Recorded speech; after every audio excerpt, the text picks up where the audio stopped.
So we're kind of at the intersection of metaphysics of mind and metaphysics of science. Just as an overview of what I'm going to talk about, I'm interested in a particular version of naive realism about perception, proposed by John Campbell. And in particular, I want to ask whether that account, John Campbell's naive realist account, the metaphysics of perception, is consistent with recently proposed functionalist accounts of macroscopic ontology that people here I know are pretty familiar with, as applied to the special case of phenomenal properties. Phenomenal properties understood in this particular way that John Campbell does, which I'll go through in a moment. And in particular, just to kind of signpost the three key claims about phenomenal properties that Campbell, I take, is going to make, is that they are external, they're categorical, and they are ineliminable. Again, I'll explain all of that. And then I want to ask further, can reductive explanation of phenomenal properties in terms of their microphysical constituents be achieved beyond a mere claim of supervenience? Can we explain the supervenience of phenomenal properties on their microphysical constituents? I'm going to look at two different kinds of functionalism in order to contrast them. And I'm going to suggest that Donetian functionalism may well be able to achieve this, to explain the supervenience of phenomenal properties in Campbell's naive realist sense on their microphysical constituents. Okay. So the first claim, phenomenal externalism, claim in Campbell's naive realism. So firstly, phenomenal properties in general, they are understood to be those properties which constitute the phenomenal character of a given experience in Thomas Nagel's sense. I'm sure anybody who's done introductory philosophy of mind will be familiar with this. And he's got this famous phrase like, what it is like. Right? So they're those properties that constitute what it is like for a subject, a consciously perceiving subject, to have such an experience. Right? I have an experience of a red tomato. That qualitative character of the red, the property, red, constitutes what it's like for me to see the red tomato. Canonical examples, as I just suggested, are colour, got shapes, textures, timbres, and so on, attributed to the different sense modalities.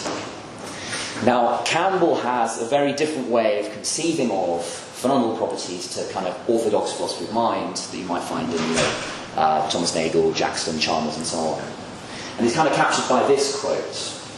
So he says in his book Reference in Consciousness, the phenomenal character of your experience, as you look around the room, is constituted by the actual layout of the room itself, which particular objects are there, their intrinsic properties such as colour and shape, and how they are arranged in relation to one another and to you. So what Campbell is saying is that, and this is hence the phenomenal externalism, is that the phenomenal properties continue to exist unperceived when you're not perceiving them. The phenomenal properties are properties of the ordinary objects in your environment themselves. They're not properties of your mental state. They're not intrinsic properties of the consciously perceiving subject, like qualia. For the naive realists, including Campbell, they're properties of the world out there. They're properties of ordinary objects. And those ordinary objects continue to possess them, even when we're not perceiving them. Okay, so that's the first important claim about phenomenal properties in naive realism. Secondly, Campbell claims that categorical properties are categorical. They're categorical properties. And let's just get a little bit into what that means. So there's a standard notion of categoricity, and then Campbell adds a little bit to it. So categorical properties, they're standardly conceived as those properties whose causal powers are not essential to them, in contrast to dispositional properties whose essences are their causal powers. Right? Now that doesn't mean that categorical properties are epiphenomenal. It doesn't mean that they have no causal powers. It just says that any causal power a categorical property does possess is not part of its identity conditions. It's not part of its essence.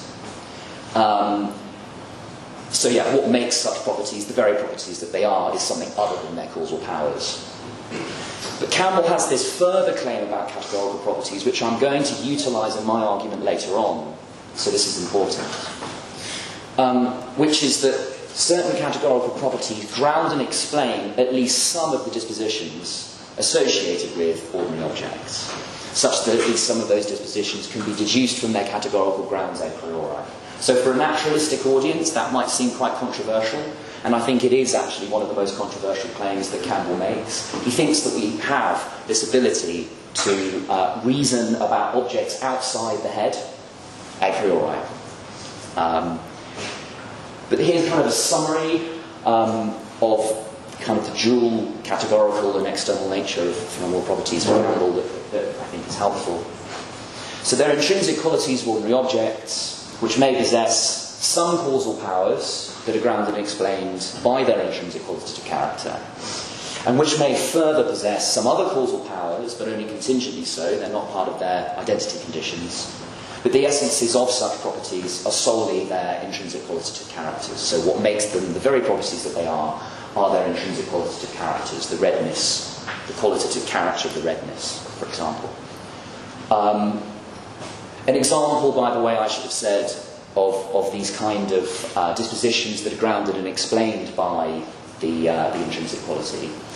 For example, roundness, the shape roundness, so shapes are taken to be these phenomenal properties which are categorical in the literature.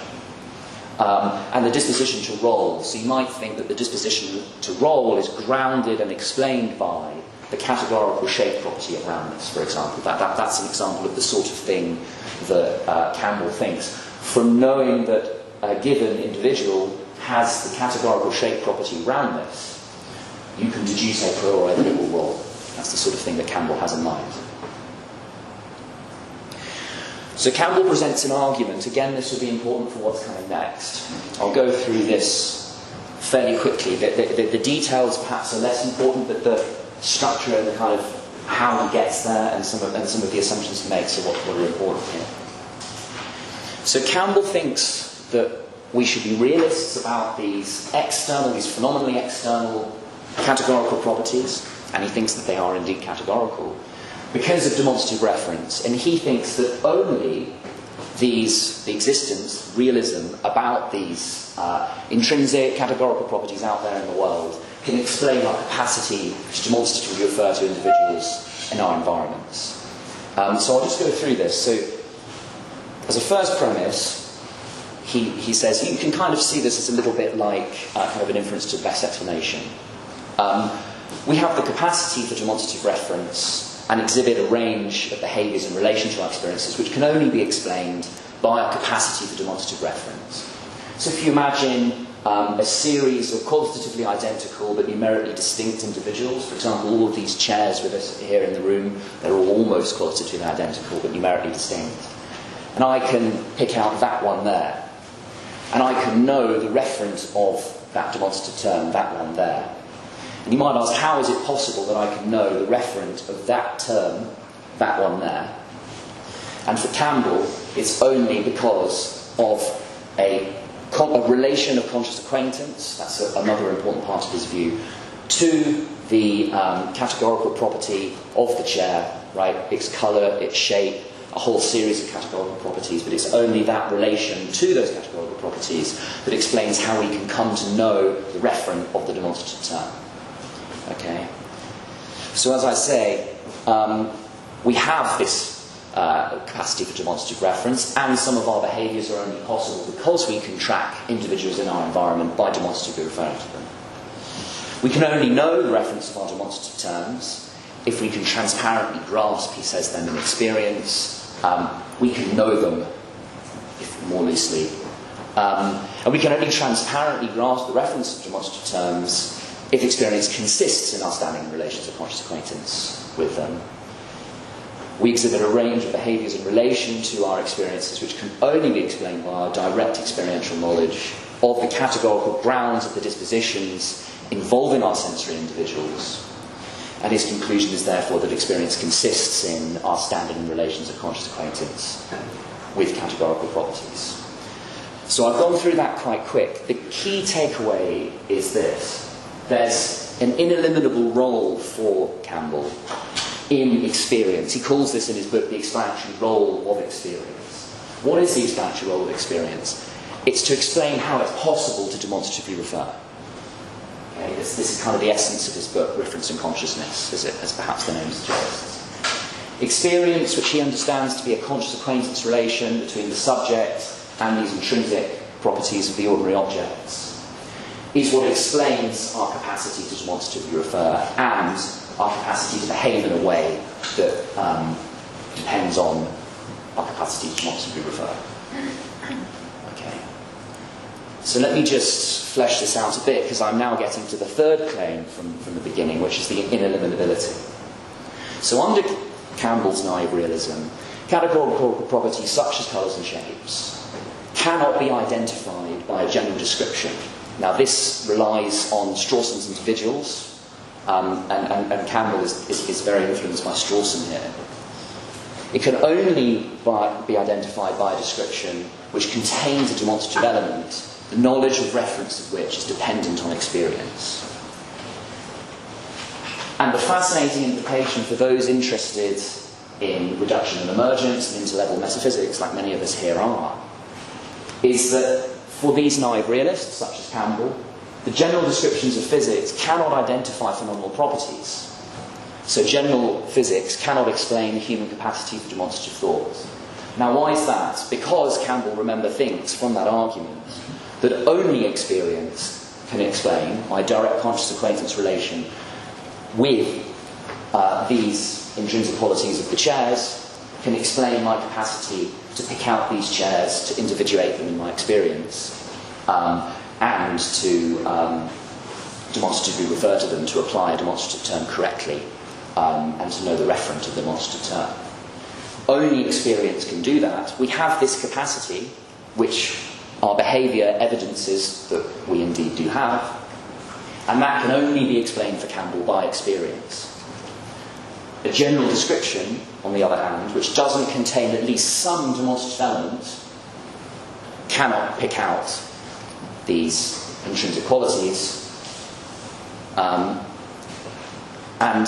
what I want to move on to now, which I think is an interesting implication, is that they do make, so Campbell and Cassan, another person sympathetic to his view, in another book, although Campbell does make this sort of claim in reference to consciousness as well, they make a claim which I take to be in tension with this kind of irreducibility kind of claim that's going on here, that it's a very special kind of irreducibility. Right? And they say this: characterising the qualitative world we encounter and experience, the colours and shapes, the beach ball on the sand and so on, is simply a matter of saying how things are at a different level than the level of description used by the physicists. Right?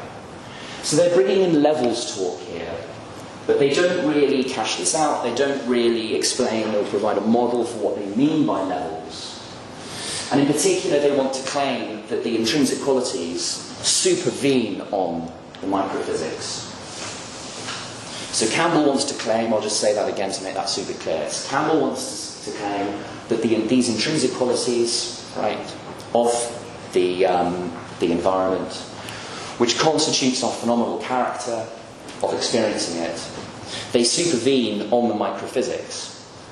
And there's this levels talk that's being brought in to understand that claim, to kind of explain it. But they don't offer a model for this kind of levels talk. And further, they're saying that there's an ineliminable role for realism about these intrinsic qualities in explaining our capacity for demonstrative reference. So on the one hand, there's an anti-reductionist flavour. On the other hand, they are claiming supervenience on the microphysical. There's sort of a tension between, on the one hand, their supervenience on the physical, and on the other hand, their ineliminable role in explaining facts about our experience and our phenomenal character of experience. Another way of saying this, they put it out into the world. These properties, they put them out into the world. They're no longer in the head. Physics says something about what's already there. How do they all fit together? That's kind of what I'm asking. So my proposal, as suggested in the previous slide, is I want to come up with a model of levels, a way of understanding levels that preserves realism about the intrinsic qualities, or something near enough. So first I just want to distinguish between these two kinds of functionalism. So I'm going to use functions models in order to try to achieve this, which of course is kind of the paradigm of a kind of non-reductive physicalism. But note, right, remember, we're talking about a phenomenally externalist case. We're talking about relations between qualities, properties out there in the world and the underlying microphysics. We're not talking about functionalism in the traditional philosophy of mind sense that it's in the head. Okay.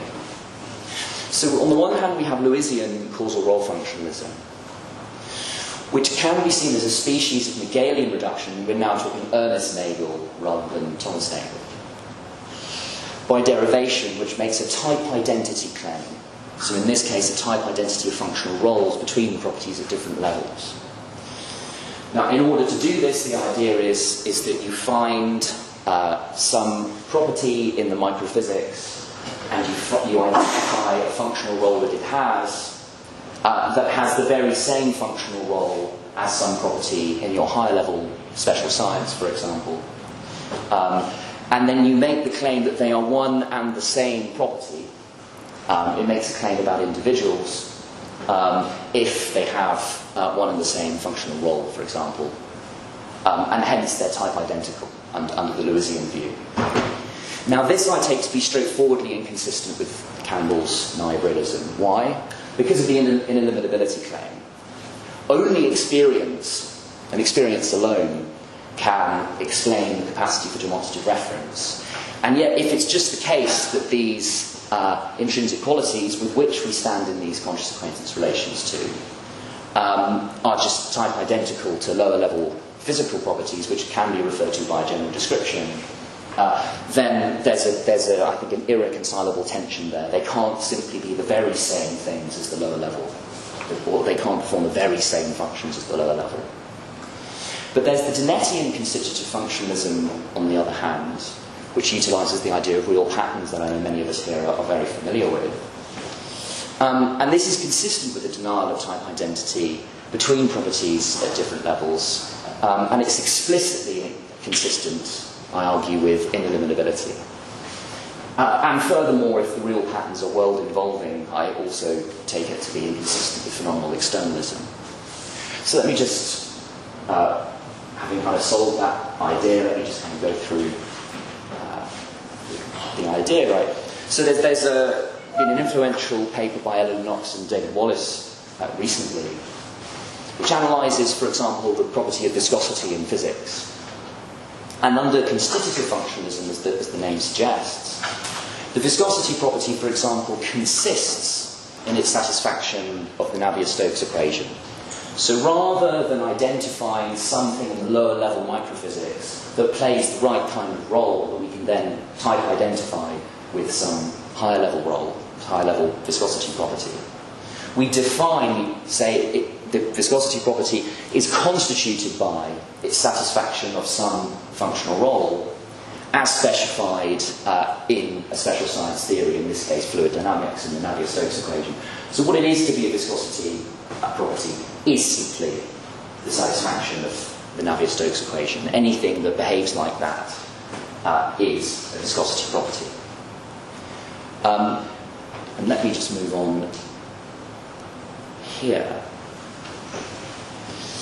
So the idea behind this is, rather than being committed to the type identity of individuals and their functional roles, we instead have a looser connection between higher level ontology and lower level ontology, whereby there's, for example, a lower level ontology, and there's a vast multiplicity of patterns that can be discerned in this kind of seething mess of underlying microphysics. And in particular, the real patterns view that's kind of proposed by Knox and Wallace would say that it's the mathematical content of the physics alone that's needed. You just have the mathematical content. So it's a semantic view in that sense. There's no need to translate it into first-order logic with predicates and so on. You just have the mathematical content and you discern a vast multiplicity of patterns. And some of those patterns will be discerned because they constitute some functional role as specified in a higher level theory. But note that the pattern is not simply identical to the mathematical content, or you could even be neutral. You don't have to be an ontic structural realist, for example, to be a Dennettian functionalist about macroscopic ontology. You could even be more neutral and have a different view. But it's not straightforwardly type identical, and therefore I take it consistent with some of Campbell's claims earlier, with the ineliminability claim. Good. So the reality, as I say here, of a pattern is tied to its satisfaction of the functional role specified by a theory.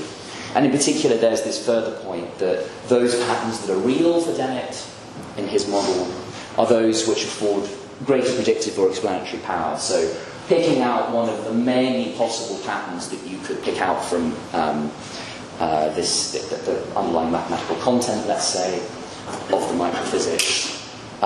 The ones that count as real are the ones that allow us to make predictions. Okay. So having said all of this, you might be worried at this point, right, we've got talk of intrinsic qualities, which experience alone can put us into contact with, and then we've got this very different kind of stuff that's going on where we're talking about mathematical content in underlying physical theories and patterns that you can discern them. What have these got to do with one another? This is what I want to try to propose, that a constitutive functionalism about phenomenal properties. So I want to propose, and I'll explain an example in a moment, that phenomenal properties, and I'll qualify this, at least insofar as they can be captured by a theory, okay, I'll explain what I mean in a moment, are those properties which are constituted by their satisfying a functional role specified by a special science theory. So what does it mean for something to be a special science in this kind of Dennettian model?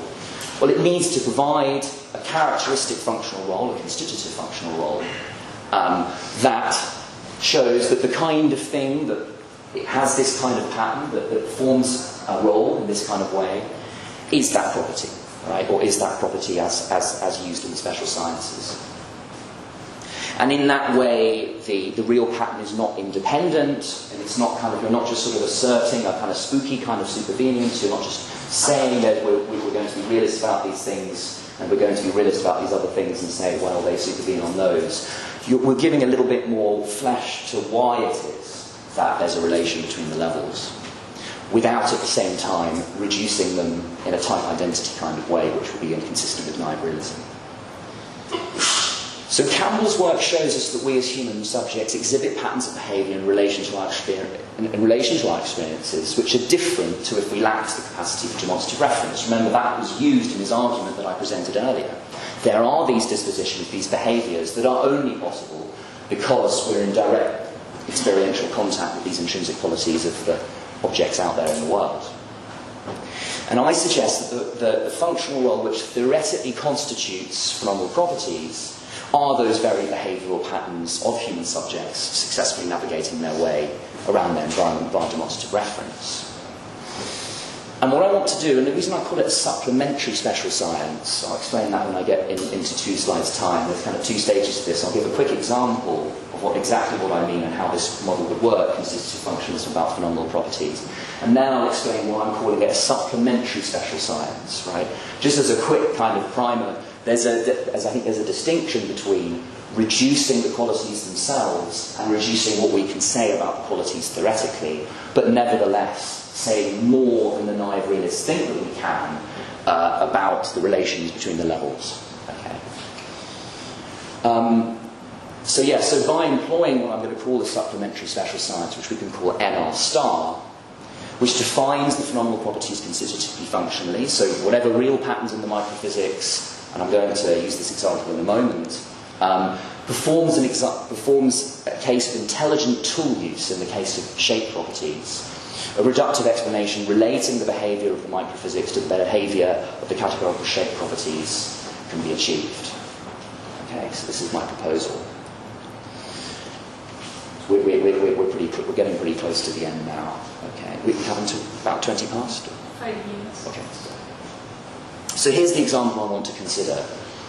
So consider 3 differently shaped rigid bodies, each having slightly different shaped and positioned holes, and 3 hooked rods separately to those of different shapes and sizes.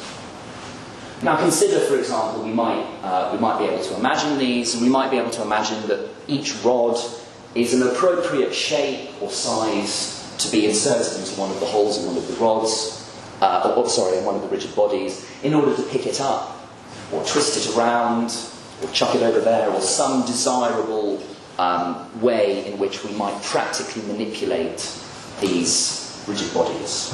Right?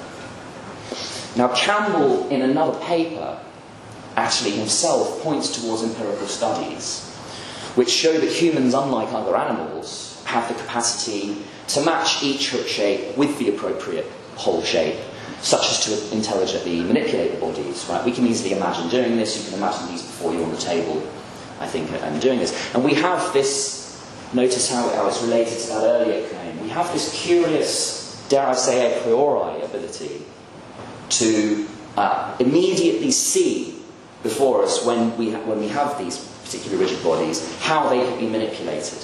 We don't have to go through a series of syllogisms in order to discern, right, here's the right kind of shape and the right kind of hole, therefore it. You just sort of do it, right? And this behaviour for Campbell is only possible, remember, because of our direct relation of conscious acquaintance to the categorical properties of those bodies and rods, namely their shapes, right? The shape of the hole, the size of the rods, and so on. And furthermore, remember from earlier, Campbell said that these dispositions, they're characteristic of their corresponding shape properties. So, for example, round bodies in the disposition to roll. Hook-shape properties, for example, and the disposition to latch on to other rigid bodies, right? It's characteristic of a hook that it's able to latch onto another rigid body and pick it up or drag it along, and so on. So my proposal as a brief sketch here is as follows, right?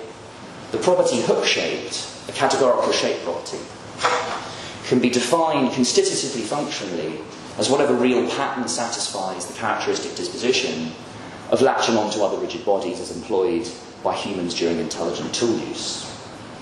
Right? Intelligent tool use, by the way, is what this example was. He calls this intelligent tool use when you're able, in this kind of a priori way, to manipulate the bodies in the right kind of way that only humans and not animals could do.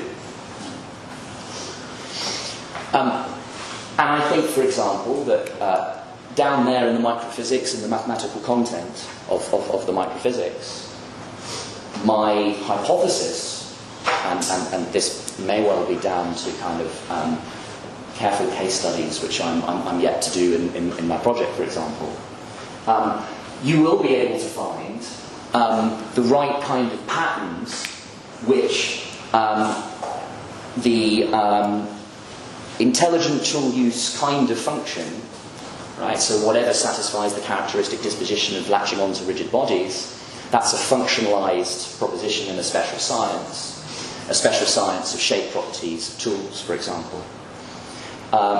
You will indeed be able to find the right kind of real pattern down there in the microphysics for this kind of disposition. And hence, from a special science theory perspective, it's possible not notice to refer, as Campbell acknowledges and wants to argue for following Strawson. It's not possible with this kind of general description to refer to the intrinsic quality itself, but it is possible to refer to something which Campbell thinks is characteristic of that intrinsic quality. So there's this disposition, for example, to latch on to a rigid body. That's characteristic of hook-shapedness.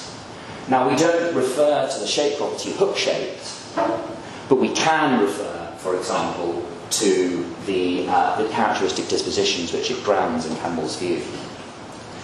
And I think for the purposes of our special science toy model, if you like, in order to assess whether we can say more about the interlevel relations between the intrinsic qualities and the lower level, we can define in our toy model, NR star, a categorical shape property as whatever real pattern performs the characteristic patterns of causation which Campbell himself describes in this way. Okay, now just stepping back before we conclude. Recall, as I'm sure many of you are aware, Jackson's famous knowledge argument of Mary in a black and white room, for example. This is the idea that Mary, a scientist who knows all of the physics there is to possibly know about light scattering and all of the neurophysiology there is possibly to know about colour perception in relation to the brain, would still learn something new if she were sealed in a black and white room. Upon leaving that black and white room into the coloured world, would still learn something new. Now, I want to suggest that this is an externalist version of this very argument. There's a sense in which, in order to be to know what it's like, the phenomenal character, which for the naive realists, remember, they put those properties out into the world, they're not in the head. In order to know what it's like for me to experience a red tomato, I need to have had the experience, right? But I want to argue that that doesn't mean that in a strong sense we can say nothing at all from a general description of physics about the colour property. We can't completely reduce it down, but we can, I think, show a way that the characteristic dispositions which for Campbell the intrinsic quality grounds are themselves real patterns that a special science can latch onto and refer and pick out. And there are all of these kind of questions of the relationship between metaphysics and phenomenology. So must a complete global metaphysics recover what it's like for a subject? Maybe that's an unrealistic project to begin with. Maybe it's completely expected that a general description won't be able to recover what it's like for a subject. But we can say as much as we possibly can about the real property. And notice that insofar as explanatory gap issues are lurking here, the phenomenal externalism has changed this into an interesting different kind of problem. We're no longer looking for the neural correlates of the qualia. We're looking for the environmental correlates. And I think this opens up into an interesting new way to explore the kind of reducibility of these phenomenal properties to a lower level. And I want to make clear that I've been asking these two distinct questions. So is a real patterns analysis realist enough to satisfy Campbell's argument from demonstrative reference? And I think you can see that the answer to that is going to be no. But is a real patterns analysis realist enough to provide a reductive explanation beyond mere supervenience for those properties which do satisfy Campbell's naive-realism? I think yes, and I think that's the question that I've answered. And that's now why you can see, hopefully, that I call it a supplementary special science. Because we need kind of orthodox naive realism is the only view, I think, that can explain our capacity for demonstrative reference.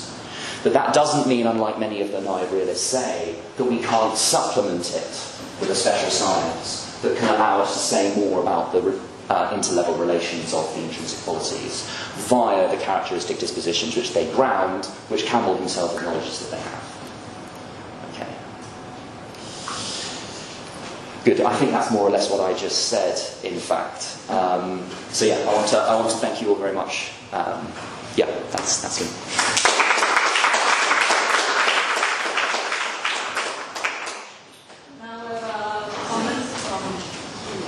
Yeah, thanks. So, thank you. Yeah, thanks a lot. It was very, very nice. As I told you just before already, I could agree with a lot of it, and I really like the proposal. So I just have like 4 points. That's just to ask you if you can say something more about it. Okay, so the first point. Okay, so you correctly insist that the phenomenon externalism in general is a thesis of naive realism. So I was wondering whether there is something specific to naive realism that you are actually using here, because there are representationalists that are also phenomenal externalists, right? So people think that the relation between the perceptual relation is a representation relation. However, the constituent of the experience are external, right? So in the paper, at a certain point, you say like, well, what distinguish naive realism is that the property are constituents. But I was a bit puzzled because it seems to me that this is a feature also of the representationalist, and what distinguishes it is more that for the naive realist, but not for the representationalist, there is a relation of acquaintance, and this is the experience that is constituted by a relation of acquaintance, as you also say at a certain point. But so I was just wondering whether I'm missing something here, or you want to elaborate a bit more on the distinction between the phenomenal externalism plus representationalism and phenomenal externalism plus naive realism. Then the second point. So you say that for so another feature of naive realism is that those phenomenal properties are categorical, and not dispositional. And in particular, in Chample view, I mean, this might be a problem for Chample, right? For you, but in Chample view, so their causal profile is not essential to them, right? So it's not just that they are not individuated by the causal profile, but the causal profile is not essential, which seems to me is a slightly stronger claim. Yeah. And stronger claim that seems to me was in tension then with the idea that the categorical properties grounds or the supervening base of the disposition. Because the grounding and supervening are necessitation relations. So it looks like that you can't have the categorical properties without having the disposition, and that suggests that it's part of the essence of the disposition, right? Yeah. So I wonder whether you have some thought about that. So it might be that it's not part of the individuation of the property, but it looks like it's essential to it. At least if you have a modal notion of what is essential, for example. Of course, you can have a stronger notion.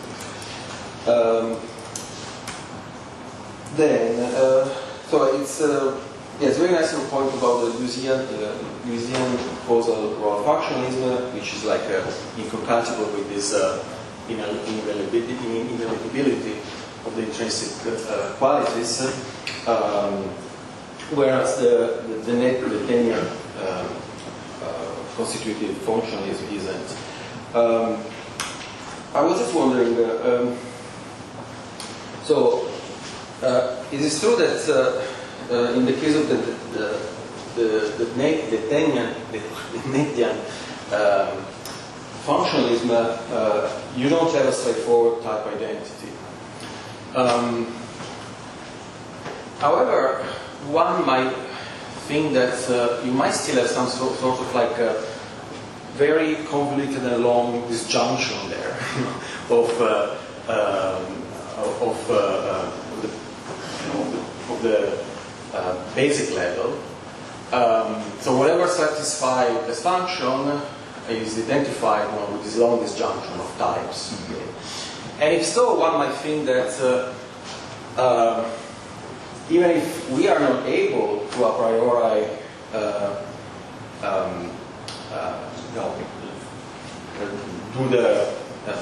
do away with the direct reference, because any description would be too complicated for us. Ideally, the direct reference is no longer ineliminable here, because you can still identify the type with this very long disjunction of types. And then somehow relatedly,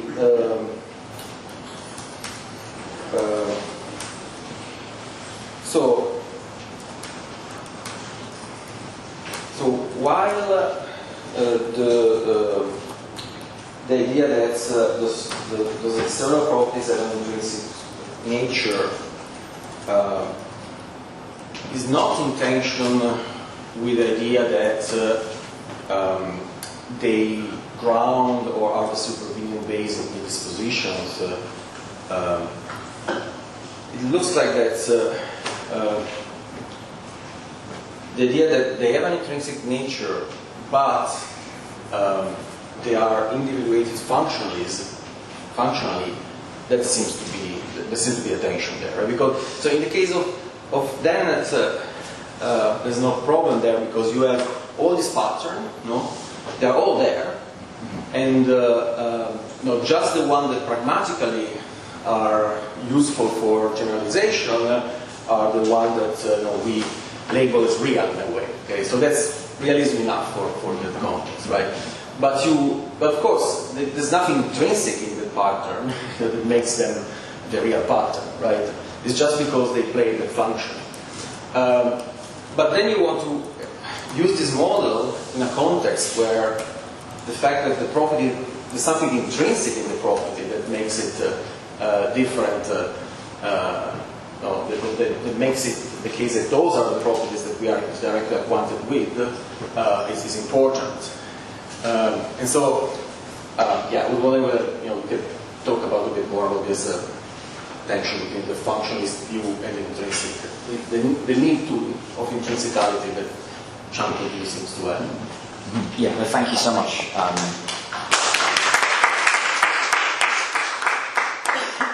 Do I have 5 minutes? Thank you. Those are really, really great questions. I'll go in reverse order.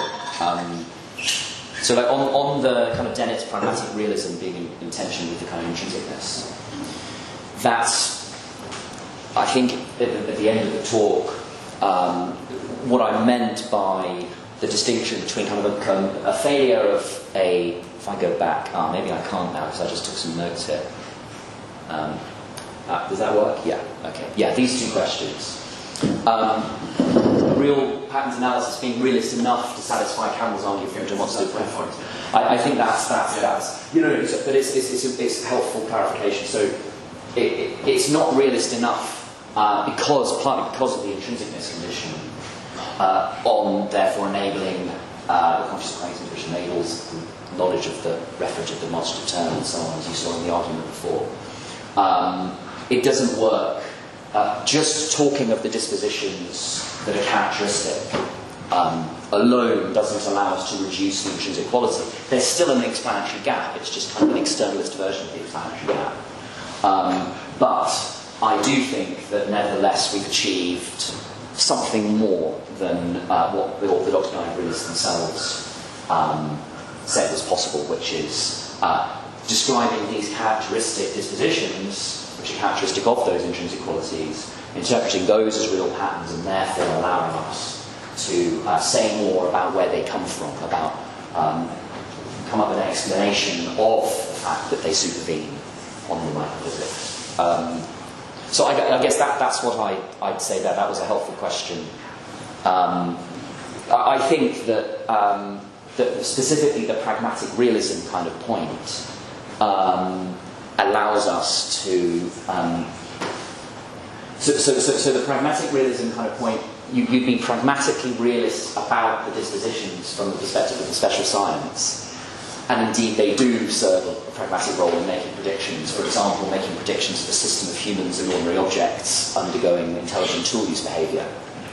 So you kind of then have a kind of these two reasons to be realist. One is that they explain, and that's on the pragmatic side, the intelligent tool use and make predictions about the intelligent tool use. But then when you sort of take another stance, I briefly mentioned this, I think, in the conclusion, right? I say the third person employing the special science of relational perception would not be able to come to know the phenomenal characters of the experiences.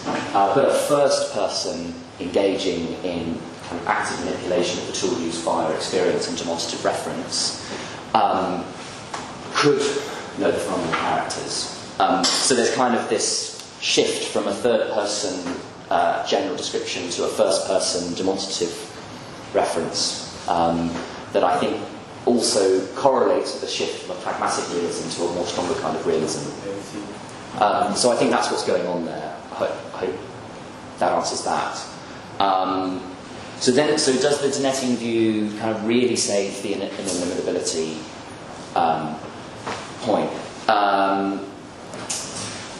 In a way, again, I think So I'm not quite sure what to think about this very long disjunction of types. That's very interesting. I'd love to talk to you more about this. What I would say is perhaps it doesn't quite need to, what it does need to be able to do is say that these characteristic dispositions are not simply identical or type identical to the lower level. But we do still have this kind of stronger kind of realism going on there anyway. So if the goal was to sort of answer this second question, then you might think that, so I think your third point would be a real problem if I was answering the first question, but I think maybe less of a problem for answering the second question. Again, a similar theme really to before. And then on, so how does Campbell explain the grounding of dispositions on the categorical property? So I think you're absolutely right to pick me up on that. So maybe I was slipping between essence and individuation a bit too readily. I think that's right. So Campbell would say that the specific dispositions which can be grounded and explained by the categorical nature of a property, for example, roundness and the ability to roll, I think Campbell would say that that's an essential part of that property. So I think that was absolutely right. I think sure about that either. Yes, I think I could have been clearer in the paper. I think that's a fair comment. Yeah, absolutely. But what I did want to stress is that there could nevertheless be other dispositions which they ground, which are not part of the essences of those properties. So there's kind of it's an essence if it follows from the categorical nature or something like this. And then lastly, so to distinguish between externalists, relationalists and representationalists, yeah, I think my model could be consistent with like different kinds of phenomenal externalism. Also the representationalist. Yeah, like I suspect this also is. Yes, so I think that's right. I think the difference that at least Campbell thinks that there is that the argument from demonstrative reference only works if you have this direct relation of conscious acquaintance. Because, so I was, for this talk I was presenting the more realism side, since I'm doing like more metaphysics, and I was then interested in kind of the interlevel metaphysics. But Campbell stresses much more the epistemology as well. And as far as I understand, Campbell thinks that it's only, so if you had a representation, Campbell would say that this is still a kind of problematically a species of thought, and therefore it doesn't fully incorporate the Strawsonian point that there's something special about experience epistemologically, and that's what the explanatory role for Campbell of experience is in enabling demonstrative reference. So it's only this kind of, it's not just, as you say, that the phenomenal property constitutes the experience, and in that case, in that sense, an externalist. It's that the way in which it constitutes is that it's this acquaintance. Yeah. Well, yeah, we can talk more about that as well. But yeah, so that was hugely useful. Thank you very much. Yeah. Okay, so we have a bit less than 10 minutes for Q&A. Please. Yeah, amazing, Giuliano. Thank you. So nicely laid out. Thank you so much. Read that exchange first, but I was also really worried about the implication of Dennett, real patterns, Knoxian, Wallacean functions in this context, because if you're saying like all it is to be one of these phenomenal properties is to fulfill certain functional roles, it starts to look super illusionist, so just not really in the spirit. I don't really know the account, but the way you put it, not spirit. And so then, but you kind of covered that, and that was helpful to an extent. But then I guess relatedly, I wondered if maybe you were too quick to dismiss the Lewisian function that's through, so the type identity thing, and then just supplement that with some. Again, you help me out because you know more than I do. But why couldn't the naive realist of the Campbellian stripe be something like a phenomenal concepts strategist, like the identity theorist? Yeah, it really is a type of identity, but then you invoke this phenomenal concept strategy thing. And you say, it's a different way of conceiving of the thing, and then you don't have this risk of sliding into illusionism. Maybe, I don't know, what am I missing? Yeah, so that's interesting. I think you could have a phenomenal concept kind of strategy although it would be tricky to work out exactly how that would work. I'm sure there are some views, I'm not quite sure of specific literature there, but it would be tricky to work out how that would work out with the externalism stuff. So phenomenal concept strategies work in the traditional kind of notion of phenomenal properties where they supervene on the head.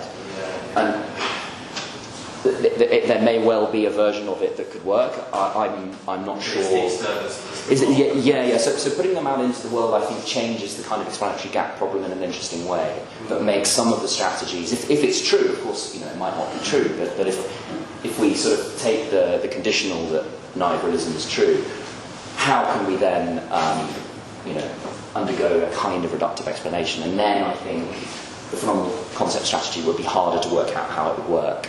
I'm not saying that it wouldn't, I'm just saying I'm not quite sure how it would.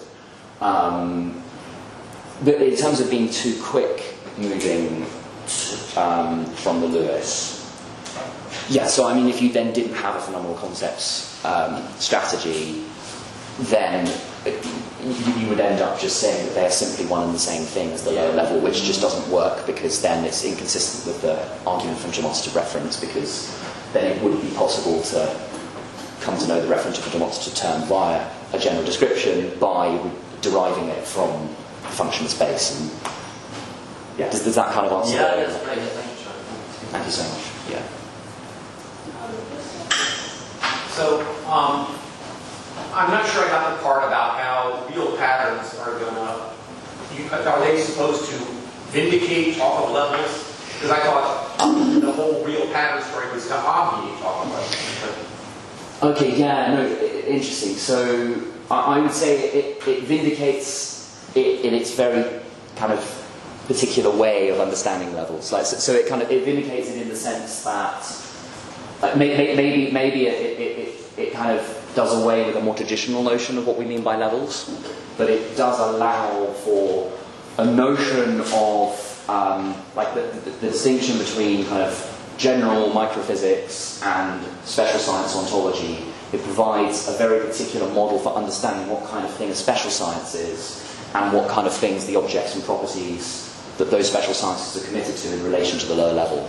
So, but you haven't shown how they relate. I mean, you say you're sort of replacing or explicating supervenience, and that's what I'm not getting. Yeah, okay, so they relate in the sense that there still has to be the real pattern still has to be a pattern in something, as it were. So it's like you're not just sort of saying, well, there's this thing going on up here and it's completely disconnected. There's nevertheless still a pattern in the microphysics, but in order to be able to discern it, you then, in pure Dennett, you then need kind of theoretical interests and a special science theory which would define an explanatory role for something, which then once you've done that, then you can find a pattern that performs that role, and then it's real in virtue of its performing that explanatory role. Okay, but see, I thought it's the pattern in the behavior, and then there'd be a pattern in neurons, let's say. Okay. But still, you get a connection between the pattern here and the pattern there. I'm maybe not getting that. And the point of it is, Dennett didn't want to go down here. Good. Because down here, you're postulating, say, beliefs to explain behavior, and you didn't want to postulate beliefs. Sure. So he must have obviated that lower level. Sure. That's what I'm not quite getting. It's like you pick one or the other. Yeah, so I think in the terms that you're phrasing the question, I think I pick the obviating version. But but I sort of say that I think a Dennettian would still, a Dennettian then wouldn't be anti-realist about the microphysics or quietist about the microphysics or something. They would still say that this provides us kind of with a new way of understanding the relation between those, for example, thinking of a belief as a real pattern and the underlying microphysics. I think it's fair to say there's been the Dennettianism used in philosophy of science literature on reduction and emergence has some differences to like the Dennett real patterns that partly affects this kind of thing. Hopefully that answers that anyway. Yeah. We still have 1 minute for a brief question. Yes. So just maybe why aim for reductionism? Isn't Campbell's point just to be anti-reductionist? Yeah, it is directly in tension with it. I'm just kind of trying to push a margin case. I'm trying to say, right, the naive realists turn around and say that they have this kind of strong anti-reductionist claim. Notice it's a peculiar kind, though, from the perspective of kind of naturalistic metaphysicians, that in that it's not that they're saying here's some special science theory which is irreducible to a lower level. It's saying that we can't even, a general description, i.e. a theory, a scientific theory, can't even pick out those or refer to those kind of properties.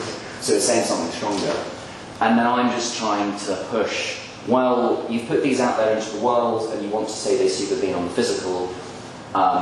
Can we say more about how the commitments that you have made in order to justify the kind of realism that you have, can we say more about how they relate to the lower level? And I think that we can, kind of. But you actually, it's a tension that, and that's almost the point in a way. Yeah. Like, yeah.